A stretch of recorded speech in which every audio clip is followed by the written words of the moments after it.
Hello friends, अपनी last video में मैंने आपके साथ शेयर किया था 7 जून 2020 है आपके टीडीएस पेमेंट की लास्ट डेट। अगर आपने मई मंथ में कोई भी टीडीएस डिडक्ट किया है तो आपको जमा कराना है 7 जून 2020 तक।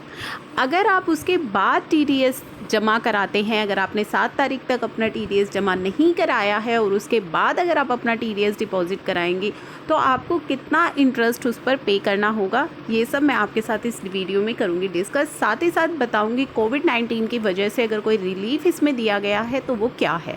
तो चलिए स्टार्ट कर लेते हैं वीडियो को। उससे पहले चैनल को सब्सक्राइब कर लीजिएगा ताकि सभी इंपॉर्टेंट अपडेट्स एंड अलर्ट्स आपको मिलते रहें।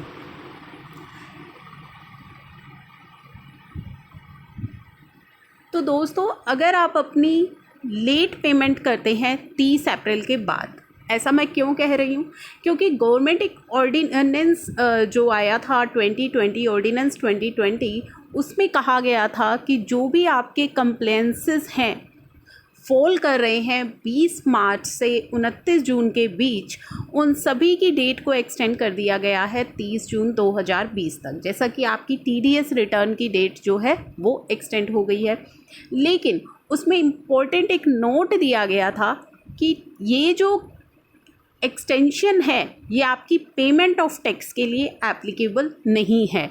यानी कि अगर आपका कोई भी पेमेंट ऑफ टैक्स है, मान लीजिए टीडीएस पेमेंट है, तो उस पर ये एक्सटेंशन अप्लाई नहीं होगी। ये सब मैं आपके साथ प्रीवियस वीडियोस में डिस्कस कर चुकी हूँ। लेकिन वहाँ पे आपको एक रिलीफ दिया गया था कि जो आपका इंटरेस्ट रेट है, अगर आप पेमेंट ऑफ टैक्स में कुछ देरी करते हैं तो आपका जो इंटरेस्ट रेट है वो रहेगा 0.75% और ये 0.75% रहेगा 30 जून 2020 तक। उसके बाद नॉर्मल जो रेट्स हैं वही अप्लाई होंगे। तो ये रिलीफ जो है, अब अगर आप कोई भी टीडीएस पेमेंट करते हैं 30 अप्रैल के बाद, यानी कि मार्च महीने के लिए आपकी जो टीडीएस पेमेंट की डेट है वो होती है 30 अप्रैल। तो 30 अप्रैल के बाद यानी कि 1 मई से 30 जून तक जो भी आप टीडीएस पेमेंट करेंगे उन सभी पर ये रिड्यूस्ड रेट एप्लीकेबल रहेगा। तो चलिए जान लेते हैं क्या है ओरिजिनल रेट और क्या एप्लीकेबल रहेंगे रिड्यूस्ड रेट। तो अगर आप non deduction of TDS either in whole or part, तो काफ़ी सारी क्वेरीज इससे रिलेटेड भी होती है कि हमने कम टीडीएस डिडक्ट किया है या फिर हम टीडीएस ही डिडक्ट करना भूल गए हैं। तो ऐसे केसेस में क्या होगा, ऐसे केसेस में आपका जो टीडीएस जो इंटरेस्ट रेट रहता है नॉर्मली वो रहता है 1% पर मंथ और पार्ट ऑफ मंथ, जो भी आपने शॉर्ट डिडक्शन करी है, और अगर नहीं करी है तो फिर उसके ऊपर।